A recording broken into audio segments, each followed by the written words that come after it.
Ito dito sa ano, nag-iulang po kami dito tayo sa CP2 at nandito po si Police Officer Alan May dito pang nagtanong ng ilang informasyon tungkol sa police patrol at community relations. Magandang hapon, sir. Kami po ay estudyante ng National College. Ilang palit po, ilang katanungan tungkol sa police patrol.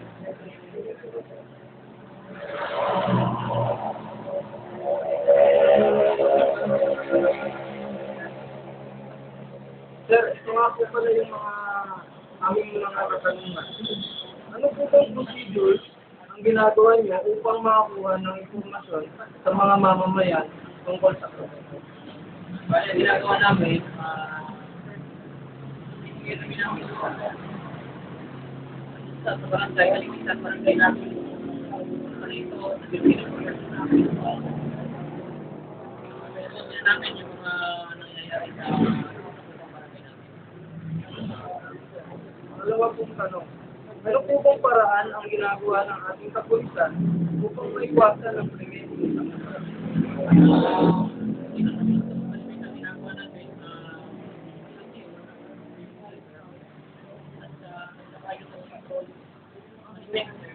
Kami, lalo na sa mga malimit namin inikutan yung bilang kapayan. At paano, iwasan yung katulong sa mga tao na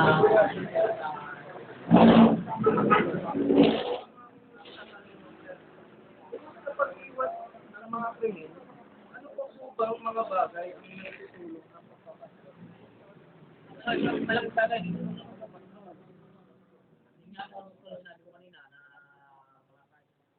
na makakatulong sa mga tao at sa mga taong malo na gagawa ng mga tulad ng pagnanakaw. Kahit paano,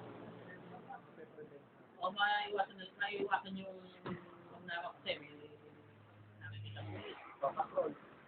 Kailangan laging may pulis para iwasan sa mga taong gagawa ng